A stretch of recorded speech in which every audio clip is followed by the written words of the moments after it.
Thank you for tuning in to MoneyBoyTV.com. My name is Lakeisha, and I'm here with Miss Kathy Lykes and Miss Janisha Lykes. And they're here because of the incident that happened December 29th, 2017, in reference to Jarvis Scottie Lykes, who was killed by a Georgia State Trooper here in Columbus, Georgia. So, Miss Lykes and Miss Janisha, thank you for coming. And I want you to be open and honest as possible. And starting off, I just have a couple of questions for you. Okay. And then we'll just go in and talk about any other thing that you want to talk about, any support groups that you may have, and any questions that you have for our audience. Okay. What do you want the people to know about what happened to Jarvis Lykes on December 29th, 2017? Jarvis was on his way to work on that night. He had to be to work at 10 o'clock. And in his route to go to work, there was a DUI checkpoint set up on Casita Road. Mm-hmm. Jarvis always took the same route to work and back home. And he had to be to work that night at 10 o'clock. So with the DUI checkpoint being where it was located, Jarvis decided to turn around before he got to the DUI checkpoint to go in opposite directions in order to get to work on time. There was a Georgia State Trooper by the name of Michael Nolan that saw Jarvis make that turn and decided to get behind Jarvis, drive behind Jarvis, where Jarvis, had turned, after realizing that he was behind him, turned into a neighborhood, a residential area, and ended up on a dead-end street. The state trooper, when Jarvis made that turn, he came up to Jarvis and blocked the car in, and got out his car with his gun drawn. Mm-hmm. And what I can only tell you is what we were told, because we were not there. We can tell you what they said, okay? But the state trooper got out with his gun drawn. Jarvis got out his vehicle. They said there was an altercation between the state trooper and Jarvis, especially when Jarvis, they said, was trying to, re-enter his car. And when he trying to re-enter his car, he reached in and, but as he came up, the Georgia State Trooper shot him. He stated that he didn't know what Jarvis had in his hand. So at this point, it was that part where you hear them say, "I feared for my life." And he shot Jarvis in his upper right arm. Jarvis fell. At that time, the state trooper handcuffed Jarvis in the front of his body. He handcuffed Jarvis in the front of his body. Then he goes and get it back into his vehicle to move it back in order to render medical aid to Jarvis. Mm-hmm. So we were told, as they said, that the state trooper rendered medical aid until at this time when other officers start arriving on the scene. So at this point, there was no other officers on the scene but him and Jarvis. So they said he gave him medical assistance until the other officers got there and until the ambulance got there to help continue on with rendering aid as they loaded him in the ambulance and transported him to the medical center on 10th Avenue. There, the doctor and the hospital staff, they attempt to save Jarvis' life, but unfortunately, because the bullet had ricocheted and hit Jarvis' lungs, it hit his heart, he basically suffocated and could not breathe and couldn't breathe. And he and the procedure they were trying to do, the tubings that they have inserted, when it started draining, it just drained out blood because the blood was all into his lungs. So with that,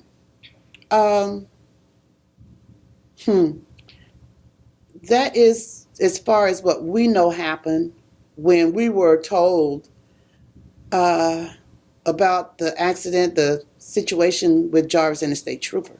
Okay, so one thing on December 29th that night, when they said Jarvis re-entered his vehicle, never have I known that the officer should grab you. From the So when back. he entered into the vehicle, the altercation came from him putting both hands on Jarvis' shoulders to grab him. From the Mind back. you, from the back. From the back. What Jarvis grabbed was his cell phone. Right. Now, per the news, so many articles, they stated it was a gun in the car, all type of things. If there was a gun in the car, it stated it was in a lunchbox in the back seat. Zipped up in the back seat. Jarvis never had possession of the gun in his hands. Never had possession. The gun stayed in the vehicle. The only thing that Jarvis had in his possession was his cell phone. His cell phone. That was it. And that was found on the ground next to him after the state trooper had shot him. Were there any witnesses? The only witness to my brother's murder is the state trooper that killed him. Georgia State Patrol Bureau, they sent him, Michael Nolan, the officer, to a DUI checkpoint where they have already filed paperwork stating that there was a faulty dash cam on that vehicle. In that vehicle. Mm-hmm. So therefore, they knew they had a dash cam on this state trooper patrol car that was not working at all. So all the details that we have on how Jarvis Scottie Lykes was murdered came from his murderer, state trooper Michael Nolan.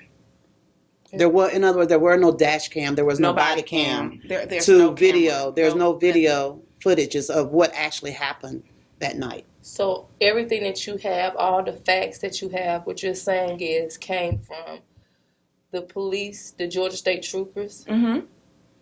And from the Georgia Bureau of Investigation, of course, because the State Trooper Association requested that the Georgia Bureau of Investigation do the actual investigation of this, with it being a state trooper or a law enforcement officer. How long did the investigation take place? We were told that this should be done in 90 days. It was longer than 90 days. Yeah. It was actually like 6 months before the investigation was completed and the reports were turned over to the district attorney office, which was in June of 2018. Yes. Do you think you received the proper support from the justice system? No, not at all. No. Not at all. We had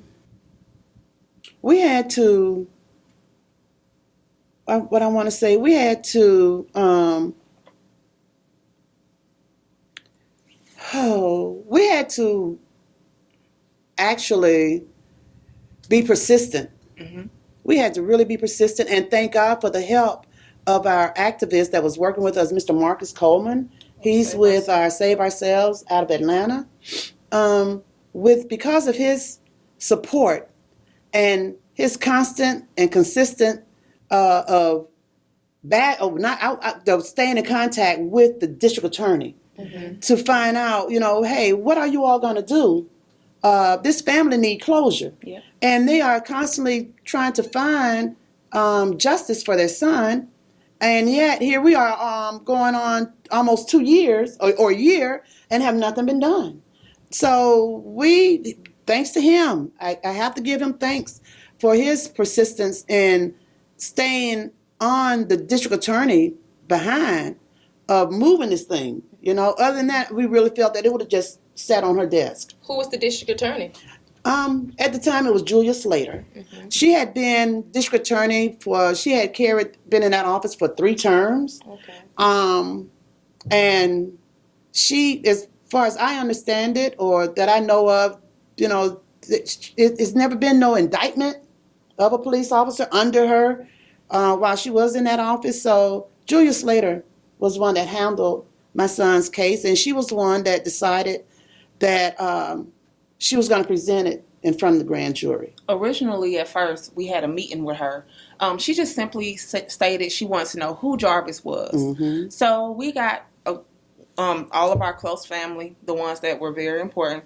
Not saying everyone's not important, but we all sat together at the table, showed pictures, talked about Jarvis in many perspectives from friends, classmates, mother, sister, niece, all of us. Then she said, okay, I have all of this. We'll come back together I think it was November. In November. Once November came, it was the time for her. She said it was off of good favor. She wanted to do it for our family. Mm-hmm. She said that she was going to show us what she was going to present to the grand jury. Right. So November came, no contact from District Attorney Julia Slater. It took all the way till April to get this meeting and for us to see everything. What she brought about in the meeting, just to show us what she was giving to the grand jury, didn't seem supportive of our family at all. It didn't look as if that she even cared. Right. It looked more so that she wanted to look at what Jarvis did in his past. Right. Mind you, everyone has done something. No one is perfect. But no one is perfect. No one deserves to just let the bad side show as if him being killed by a Georgia State Patrol officer was justifiable. Mm-hmm. And it wasn't. And it wasn't. So from there, did the district attorney fail our family, or did the judicial system fail our family? Yes. Absolutely. Absolutely. Mm-hmm. Absolutely. Has the Georgia State Trooper reached out to you and apologized? We have never met the state trooper. The only time that we actually saw the state trooper was on May 7th, which was the day that the district attorney had presented the case to the grand jury. That on that day, which was on May 7th, she had the case heard to a 21-member grand jury in the grand jury room. It wasn't in a courtroom. Mm-hmm. It was in a grand jury room. And we were not allowed to be in that room to hear any testimonies from anyone. But we were told the only ones, as Nisha said, that did testify was the officer that murdered my son, the GBI agent, and the district attorney investigator. That was all. There was no expert witnesses. There were no other outside witnesses. Just those three. Did they say why you couldn't be in the room? No, do not. But let me tell you what she did do. After she did her presentation, the testimonies given, we were given the opportunity at the end of all of that to come into the room and speak on Jarvis' behalf. Mm-hmm. But this was only after all the testimony was given by the three people that testified in front of the grand jury. So with that being said, to this day here, we still don't know what happened. Still don't know. We still don't know. You know? Whatever was put out there in that grand jury room, we don't know. Because she did not allow us to be in there to hear any of it. One thing I learned from the rally that we had back in June, they call it kangaroo court. Mm-hmm. So therefore, that's what the gentleman called in the crowd. And this isn't the first case that they've actually did this. Like, they presented a whole, I wish you all could see it. It showed, like, from his record to just one time he went to prison to him being on probation one time. Like, why is that important for the grand jury to know? Mm-hmm. That has nothing to do with the case of the DUI checkpoint or him turning around. The main thing for our family, Jarvis died December 29th at 10:37. Mm-hmm. We didn't get notified until December the 30th, 2017, because what they 18. Said, 18. No, I'm sorry, 17. You said 17. Yeah, 17. Oh. We didn't get notified until that next morning at 5 in the morning. 5:30. There's a GBI officer and a coroner in my mother's living room. The thing they said, it took forever because the ID was in this bag that was in the car. But when we had this meeting in front of the grand jury, in front of district attorney that was showing us the presentation for the grand jury, she stated this same bag that they said they needed a search warrant for to get inside of my car, they said the bag was right by his body. Right. So the thing is, why did it take so long for them to notify us of his death if this bag is outside of the car? If anything's outside of the car, that's for the world. Mm-hmm. Anybody can pick it up. Anyone can notify us. Another thing, why didn't no one run that tag? Why couldn't that? Because the car tag, it went to that same address they had to come to. Mm-hmm. That was on his ID. Mm-hmm. We never got to see Jarvis, except for when he left my mother's home to go to work. After that, we never identified a body. We weren't allowed to because Nothing. at that time, when I did ask, could I go and identify my son's body, the coroner told me that my son was already being transported to Decatur to have an autopsy performed on him. So the next time we did see my son was in a casket. Was on June 6, 2018. No, January. January 6, 2018 at his funeral. That's when I seen my son again. So 2 weeks later. It was a week later. He was buried that following Saturday. Yeah. Yep. It was in Montgomery. So how did that make you feel?